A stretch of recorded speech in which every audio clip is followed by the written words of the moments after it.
नमस्कार दोस्तों, मैं एनआर गुजरानिया आज आपके लिए लेकर आया हूँ एक और नया टॉपिक जिसका नाम है इटली का एकीकरण, यूनिफिकेशन ऑफ इटली। इस वीडियो के मैंने 2 पार्ट बनाए हैं। इन दोनों पार्ट्स में मैं पूरा आपको इटली का एकीकरण समझाऊंगा। ये टॉपिक 10वीं की कक्षा में भी है और इतिहास की दृष्टि से भी महत्वपूर्ण टॉपिक बनता है। तो आइए शुरू करते हैं इटली का एकीकरण। इटली के एकीकरण में जो नेतृत्व करता थे उनमें जो सबसे प्रमुख नाम लिए जाते हैं वो है जियोपस मैजिनी का। सबसे प्रमुख व्यक्ति थे ये जिनके कारण इटली का एकीकरण हुआ। वीर सावरकर इन्हें एक आदर्श नायक मानते थे और लाला लाजपत राय इन्हें राजनीतिक गुरु मानते थे। इटली में इनको धड़कता हृदय कहा जाता था। स्पंदन हृदय या धड़कता हृदय इटली का इनको कहा जाता था। दूसरे हैं ये गैरिबाल्डी। ये एक योद्धा थे और इन्हीं की तलवार के दम पर इटली का एकीकरण हुआ। तीसरी चित्र आप देख पा रहे हैं काउंट कैमूर का। ये प्रधानमंत्री थे पीडमांट सार्डिनिया के और इनका भी एकीकरण में बहुत महत्वपूर्ण योगदान रहा है। आज इटली के एकीकरण में हम जिन चीज़ों को पढ़ेंगे, पहला इटली का एकीकरण, एकीकरण में क्या क्या बाधाएं आई, एकीकरण के क्या क्या सहायक तत्व थे, और अगले वीडियो में हमारा होगा कि एकीकरण की प्रक्रिया क्या रही और इसके क्या परिणाम निकलकर सामने आए। ये सब हम इटली के एकीकरण में पढ़ेंगे। तो आइए शुरू करते हैं कि किस तरह इटली का एकीकरण हुआ। इटली जो था उस पर जो उसका यूनिफिकेशन हुआ उस पर नेपोलियन की विजयों का बहुत महत्वपूर्ण प्रभाव पड़ा। नेपोलियन की जो जीत है उसका बहुत महत्वपूर्ण प्रभाव इस पर पड़ा।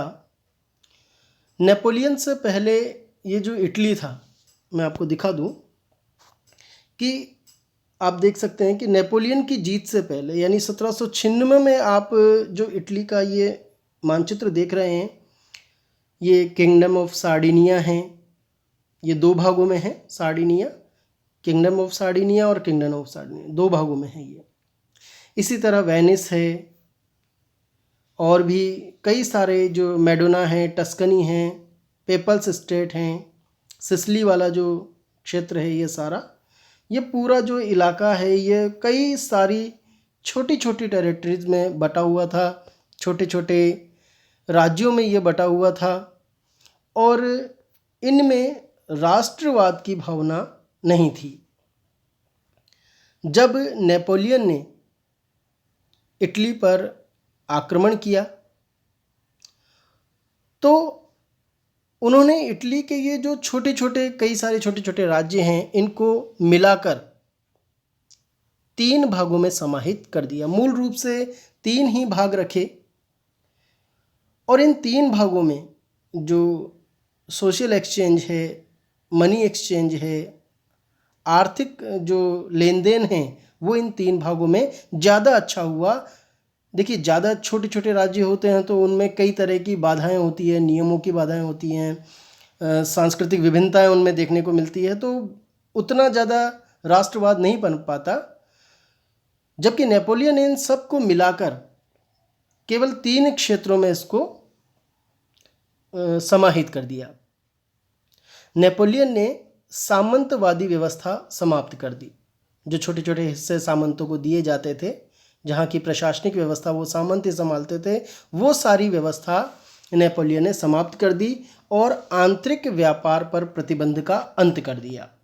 पहले आंतरिक व्यापार पर प्रतिबंध हुआ करते थे। नेपोलियन ने उन सारे आंतरिक व्यापार के प्रतिबंध को समाप्त कर दिया और ये बड़े क्षेत्र एक दूसरे के साथ व्यापार के लिए पूरी तरह खुल गए। आप ये देखिए कि जब छोटे छोटे लोगों का अधिकार अलग अलग राज्यों पे होता है तो उनके मध्य कई तरह की विभिन्नताएं देखने को मिलती है, लेकिन जब कोई केंद्रीय एकीकृत सत्ता आ जाती है तो अपने आप ही सारी चीज़ें इकट्ठा होने लगती हैं और उन सब में व्यापार, वाणिज्य, संस्कृति और भी कई सारे सम्मिश्रण होने लगते हैं। नेपोलियन ने इटली में एक समान कानून लागू किए और जब उसने इटली को उपनिवेश के रूप में प्रयोग किया तो इटली वासियों की राष्ट्रीय भावनाएं भड़क उठी।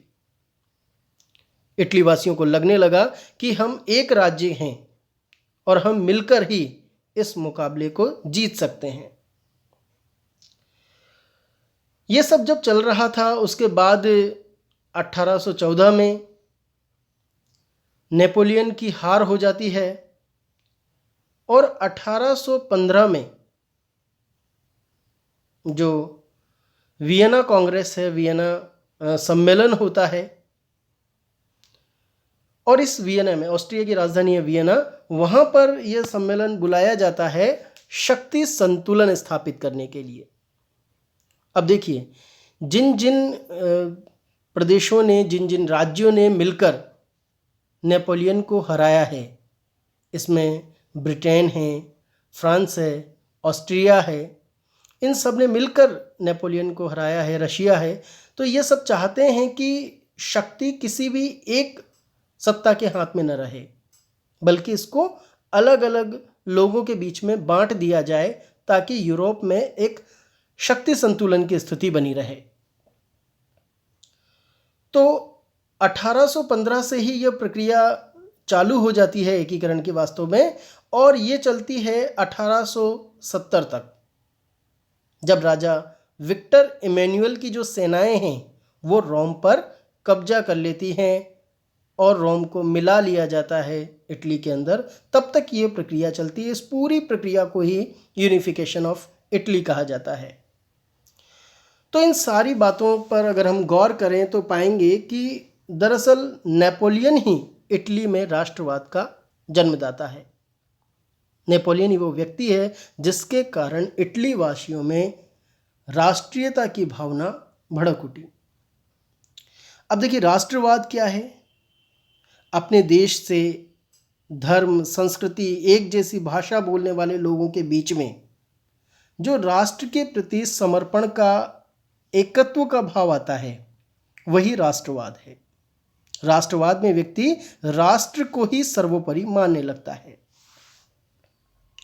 मैरियट कहते हैं कि नेपोलियन ही वह पहला व्यक्ति था जिसने सर्वप्रथम इटली को एकता प्रदान की।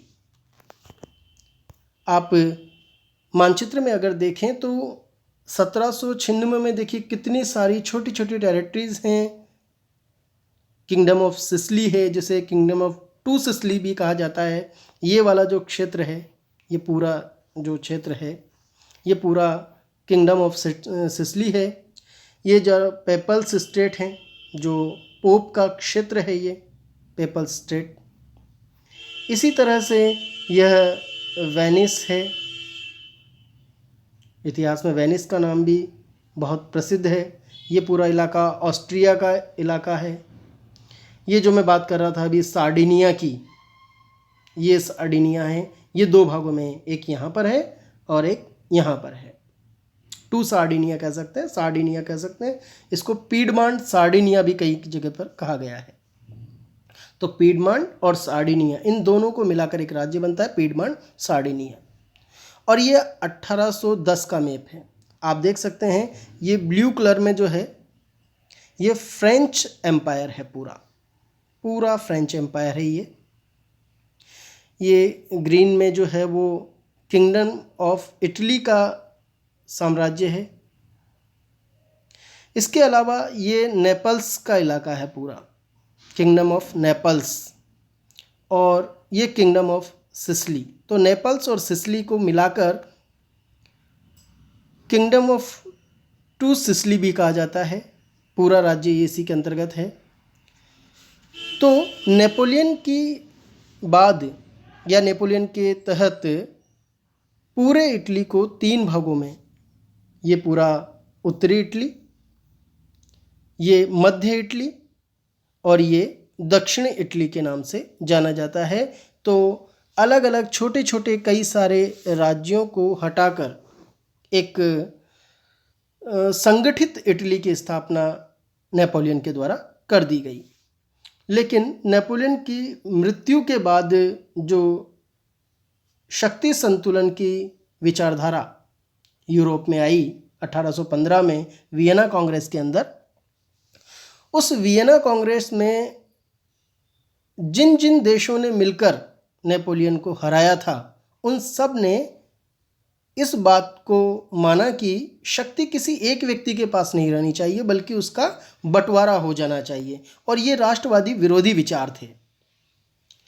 अब देखिए क्या क्या बाधाएं इटली के एकीकरण में आई हैं। सबसे पहली बाधा जो इटली के एकीकरण में थी वो थी भौगोलिक कारण। भौगोलिक कारण क्या थे कि इटली जो थी वो मूल रूप से 3 राजनीतिक इकाइयों में विभक्त थी। आप इसे उत्तरी इटली, मध्य इटली और दक्षिण इटली भी कह सकते हैं। इटली के मध्य में रोम में पोप का राज्य था, जो इटली को उत्तरी और दक्षिणी राज्यों में बांटता था। इससे सामाजिक और आर्थिक विषमता मौजूद थी। आप नक्शे में देखें कि ये जो पूरा इलाका है, यहाँ पर जो पूरा इलाका है ये, इसे हम कहेंगे उत्तरी इटली। ये क्षेत्र पूरा उत्तरी इटली का क्षेत्र है। और ये जो किंगडम ऑफ टू सिसिली है, यहाँ पर आप देख रहे हैं ये एक ही कलर में है दोनों। तो ये जो पूरा इलाका है ये दक्षिण इटली का भाग है। और इसके बीच में जो आप देख रहे हैं ये पेपल स्टेट, पोप का जो राज्य है, ये इन दोनों के बीच में एक बाधा स्थापित किए हुए था।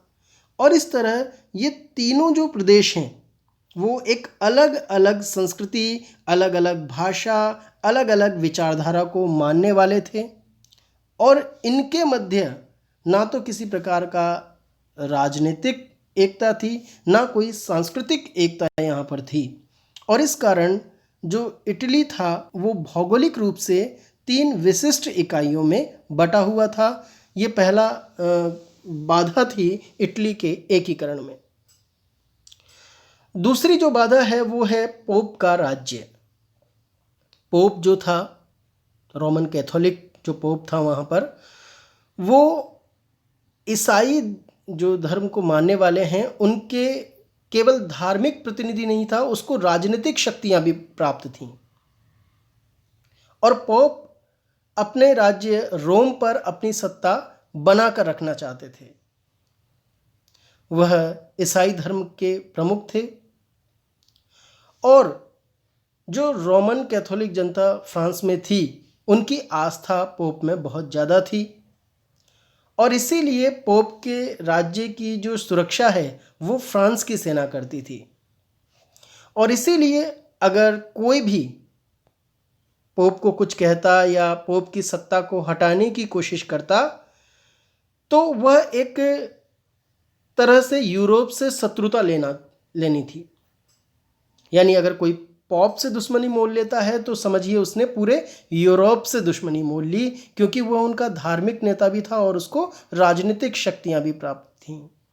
आप ये देख सकते हैं यहाँ पर, ये जो फ्रांस है, इस फ्रांस की जो सेना है, ये जो कॉर्सिका है ये भी फ्रांस का ही एक भाग है, एक ही कलर में दोनों हैं, देख लेंगे हम। तो ये जो फ्रांस की सेना थी वही यहाँ पर जो पेपल्स स्टेट हैं, पोप का राज्य है, रोम है, इस रोम की जो रक्षा है वो इस फ्रांस की सेना ही करती थी। और इसीलिए ये जो भाग हैं ये चाहकर भी पोप का कुछ नहीं बिगाड़ पाते थे, क्योंकि अगर उन्होंने उसे कुछ किया या उसे कुछ कहा तो पूरा यूरोप एक हो जाता था पोप के पक्ष में। तो ये भी एक कारण था कि पोप नहीं चाहते थे कि इटली का एकीकरण हो, क्योंकि इससे उनकी सत्ता सीमित हो जाती थी। अगला जो कारण है बाधा का वो है इटली के क्षेत्रों पर विदेशी प्रभुत्व। मूल रूप से इटली पर विदेशी प्रभुत्व हुआ करते थे। जैसे वेनेशिया और लोम्बार्डी, इस पर ऑस्ट्रिया का अधिकार था। या यहाँ पर आप देख सकते हैं किंगडम ऑफ लोम्बार्डी वाला जो इलाका है, ये पूरा इलाका, ये जो एक ही कलर में पूरा है, ये पूरा इलाका ऑस्ट्रिया के अधिकार में है, ऑस्ट्रिया के अंडर में है। और ऑस्ट्रिया नहीं चाहता कि यहाँ पर यूनिफिकेशन हो, क्योंकि ऐसा होने से उसकी सत्ता यहाँ पर कमज़ोर पड़ जाती है। इसके अलावा हम मध्य इटली की बात करें तो इस मध्य इटली में परमा, मेडोना और टस्कनी के जो शासक हैं ये ऑस्ट्रिया के राजवंश से ही संबंधित थे। आप मानचित्र में देख सकते हैं, ये यहाँ पर परमा है, ये मेडोना यहाँ पर है। तो ये जो परमा, मेडोना और टस्कनी वाला ये पूरा इलाका देखिए आप यहाँ पर, ग्रांड डची ऑफ टस्कनी। तो ये परमा, ये मेडोना और ये टस्कनी जो है, इन पर भी ऑस्ट्रिया के राजकुमारों का ही आधिपत्य है। तो आप देख सकते हैं कि लोम्बार्डी, वेनेशिया ये भी ऑस्ट्रिया के कब्जे में है, और परमा, मेडोना, टस्कनी ये पूरा इलाका ऑस्ट्रिया के राजकुमारों के अधीन है। इसके अलावा आप देख सकते हैं पेपल्स स्टेट, यह पोप का क्षेत्र है पूरा ही, इस पर पोप का अधिकार है। और नेपल्स और सिसिली, इस पर फ्रांस के बर्बन डायनेस्टी, बुर्बो वंश का शासन था। ये जो नेपल्स आप देख रहे हैं पूरा इलाका, ये नेपल्स का इलाका है और ये सिसिली का इलाका है ये पूरा। तो जो ये सिसिली है और नेपल्स है, इस पर पूरे फ्रांस के बुर्बो वंश का शासन था, ठीक है, जो कि स्पेन की एक शाखा थी। ये जो बुर्बो वंश है, बर्बन डायनेस्टी है, ये स्पेन की एक शाखा है और फ्रांस के जो बर्बन डायनेस्टी है उसका यहाँ पर शासन है। तो आप देख सकते हैं ये वाला इलाका पूरा ऑस्ट्रिया के अधीन हो गया है। और इसके अलावा कुछ हिस्सा, ये पूरा इलाका ऑस्ट्रिया के अधीन हो गया है। इन पर ऑस्ट्रिया के राजकुमारों का आधिपत्य है। यहाँ पर जो है वो पोप का साम्राज्य है। नेपल्स और सिसिली फ्रांस के बुर्बो वंश का यहाँ पर, बर्बन डायनेस्टी का यहाँ पर राज्य है। इस तरह जो पूरा इटली है, एक तरह से इस पर पूरा विदेशी प्रभुत्व है और यह विदेशी प्रभुत्व भी एकीकरण में बहुत बड़ी बाधा है। इसके अलावा चौथी जो बाधा है, सामंतों और कुलीनों के विशेषाधिकार। देखिए, अगर सभी को छोटे छोटे राज्य मिले हुए हैं, सत्ता मिली हुई है, तो कोई भी नहीं चाहता कि उसकी सत्ता उससे छिन जाए। जो भी सामंत और कुलीन हैं, जो राजतंत्र के पक्षधर हैं, जो सामंतवादी विचारधारा के पक्षधर हैं, वो चाहते हैं कि बस छोटे छोटे टुकड़ों में ही यह देश बटा रहे। अगर यूनिफिकेशन होता है तो उनकी शक्तियां कम होती हैं, उनके अधिकार कम होते हैं, और इस कारण वो नहीं चाहते थे कि इटली का एकीकरण हो। इस कारण भी इटली के एकीकरण में बाधा आ रही थी। इसके अलावा एक विचारात्मक द्वंद्व भी इसमें बाधक था। ये जो मैजिनी थे, ये गणतंत्र के पक्षधर थे। ये चाहते थे कि इटली का जो एकीकरण हो वो गणतंत्र के पक्ष में हो, गणतंत्र के आधार पर हो, यानी इटली एकीकृत होकर एक गणतंत्र देश बने। जबकि काउंट कैमूर चाहते हैं कि इटली का एकीकरण तो हो, लेकिन यह एकीकृत इटली पीडमांट सार्डिनिया के अधीन हो। देखिए, जो विक्टर इमैनुअल है वो यहीं के पीडमांट सार्डिनिया के ही राजा हैं और इटली का एकीकरण भी इन्हीं के द्वारा होगा मूल रूप से। और जो कैमूर हैं वो भी सार्डिनिया के प्रधानमंत्री हैं तो कैमूर चाहते थे कि राजतंत्र होना चाहिए। वो इटली को एक राजतंत्रात्मक देश बनाना चाहते थे और चाहते थे कि इटली का एकीकरण तो हो, लेकिन पीडमांड सार्डिनिया के अधीन हो, ना कि गणतंत्र के रूप में। और जो जियोबर्टी थे, ये चाहते थे कि इटली का एकीकरण तो हो, लेकिन पोप के नेतृत्व में हो। तो देखिए, विचारधाराएं अलग अलग हैं। इटली का एकीकरण सब चाह रहे हैं, लेकिन मैजिनी चाह रहा है कि वो गणतंत्र के अधीन हो। कैमूर काबूर चाह रहे हैं कि वो राजतंत्र के अधीन हो, पीडमांड सार्डिनिया के अधीन हो।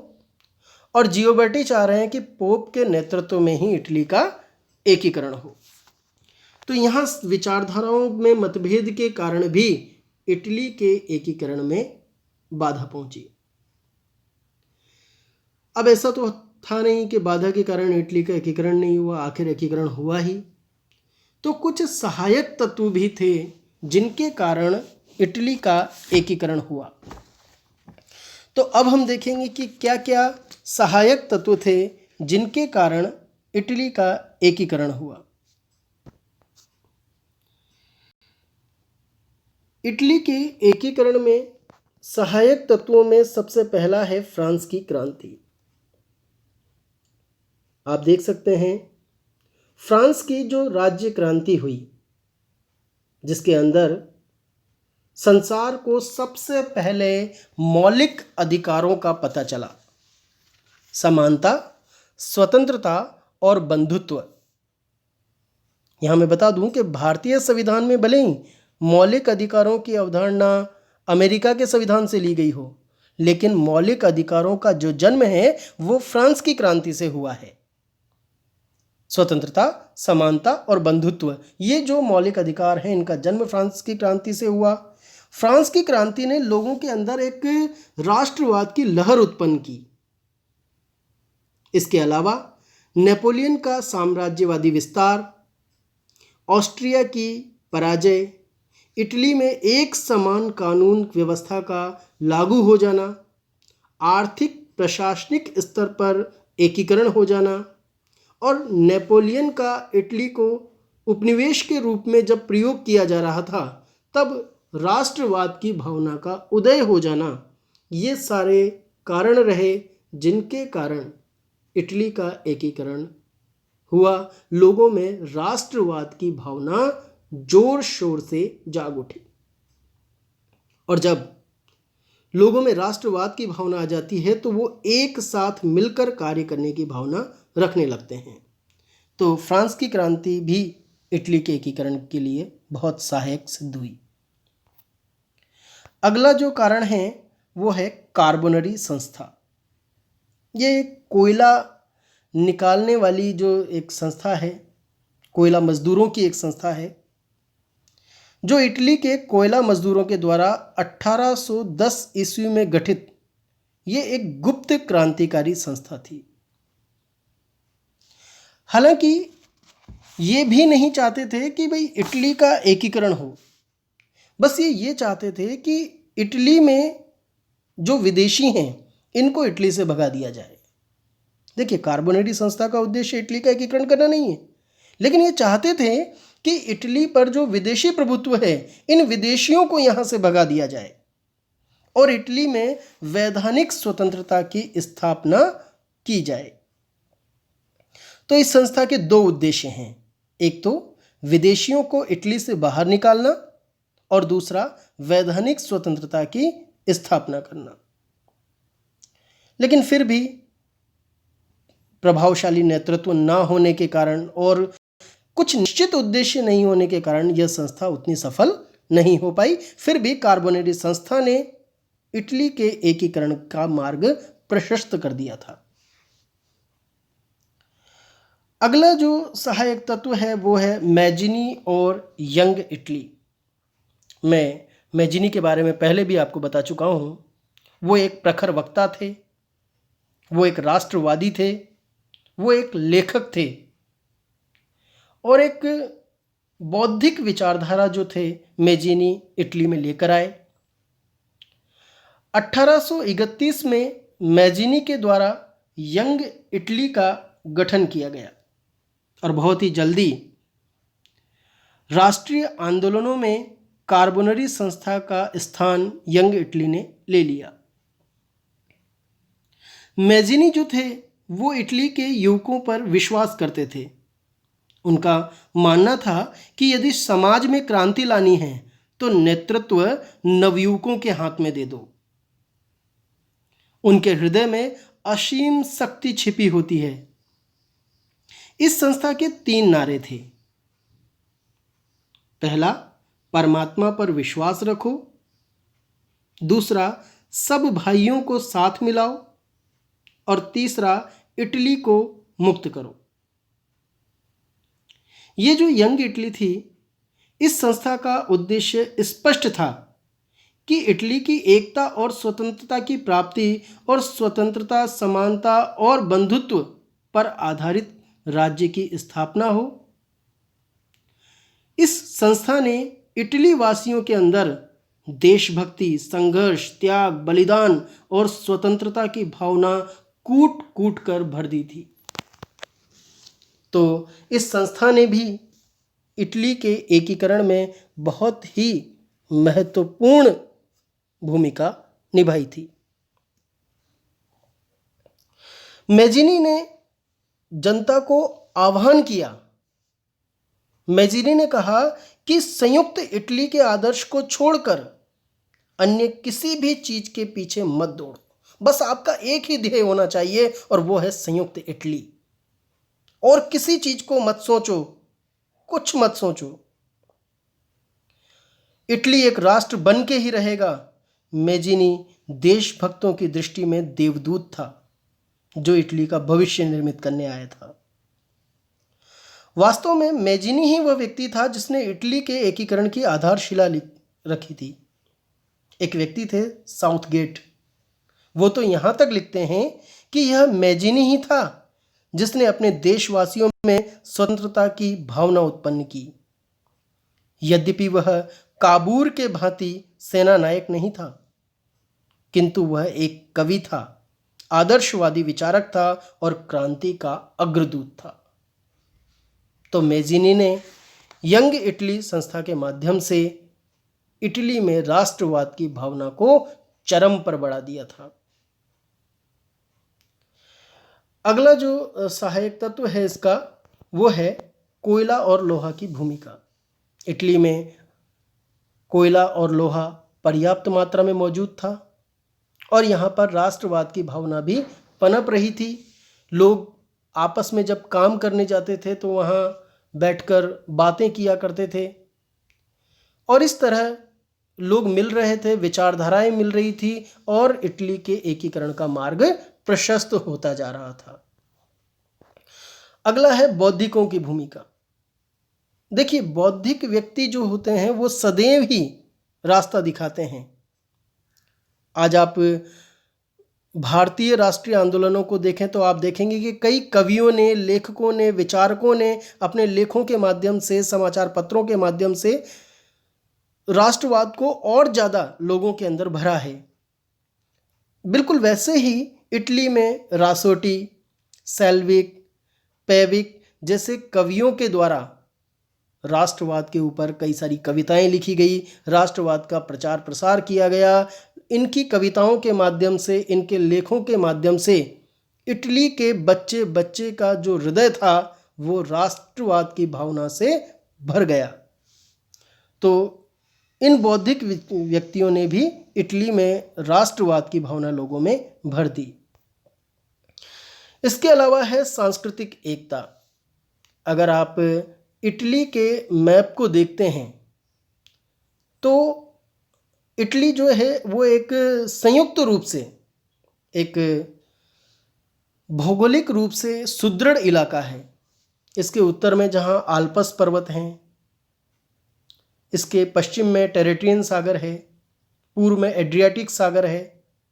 तो ये एक भौगोलिक इकाई के रूप में संगठित थी।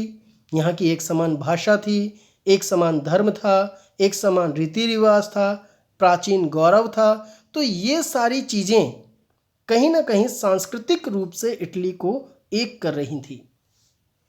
और इन सारे कारणों से, इन सारे प्रयासों से इटली के अंदर कहीं ना कहीं एक राष्ट्रीयता की भावना पनप रही थी और इस कारण इटली का एकीकरण संभव हो पाया।